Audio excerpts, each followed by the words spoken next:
ಅವು ಯಾವ ಡೀಟೇಲ್ಸ್ ನಾವು ಕೇಳಿಲ್ಲ. ಯೋಜನೆಗಳು ಯಾವ ಪ್ರೋತ್ಸಾಹ ಏನು ಕೊಡ್ತಾ ಇದ್ದೀರಿ ಅಂತ ಮಾತ್ರ ಕೇಳಿದೆ. ಅದು ಸಂಪೂರ್ಣ ವಿವರಣ ಎಷ್ಟೆಷ್ಟು ಬೆನಿಫಿಷಿಯರಿ ಇದ್ದಾರೆ ಪ್ರತ್ಯೇಕವಾಗಿ ನಿಮ್ಗೆ ಕೊಡ್ತಕ್ಕಂಥ ಪ್ರಶ್ನೆ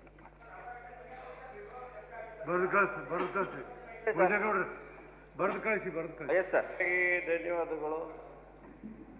ನನ್ನ ಪ್ರಶ್ನೆ ಸಂಖ್ಯೆ 26 ಬ್ರಾಕೆಟ್ 217 ಮಾನ್ಯ ಪೌರಾಡಳಿತ ಸಚಿವರನ್ನು ಕೇಳ ಬಯಸುತ್ತೇನೆ. ಸಚಿವರು ಮಾನ್ಯ ಸಭಾಪತಿಗಳೇ ಉತ್ತರ ಒದಗಿಸಿದರೆ ಸಂತೋಷ. ಅವು ಯಾವ ಡೀಟೇಲ್ಸ್ ನಾವು ಕೇಳಿಲ್ಲ. ಯೋಜನೆಗಳು ಯಾವ ಪ್ರೋತ್ಸಾಹ ಏನು ಕೊಡ್ತಾ ಇದ್ದೀರಿ ಅಂತ ಮಾತ್ರ ಕೇಳಿದೆ. ಅದು ಸಂಪೂರ್ಣ ವಿವರಣ ಎಷ್ಟೆಷ್ಟು ಬೆನಿಫಿಷಿಯರಿ ಇದ್ದಾರೆ ಪ್ರತ್ಯೇಕವಾಗಿ ನಿಮ್ಗೆ ಕೊಡ್ತಕ್ಕಂಥ ಪ್ರಶ್ನೆ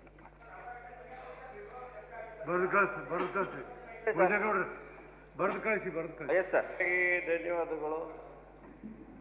ನನ್ನ ಪ್ರಶ್ನೆ ಸಂಖ್ಯೆ 26 ಬ್ರಾಕೆಟ್ 217 ಮಾನ್ಯ ಪೌರಾಡಳಿತ ಸಚಿವರನ್ನು ಕೇಳ ಬಯಸುತ್ತೇನೆ. ಸಚಿವರು ಮಾನ್ಯ ಸಭಾಪತಿಗಳೇ ಉತ್ತರ ಒದಗಿಸಿದರೆ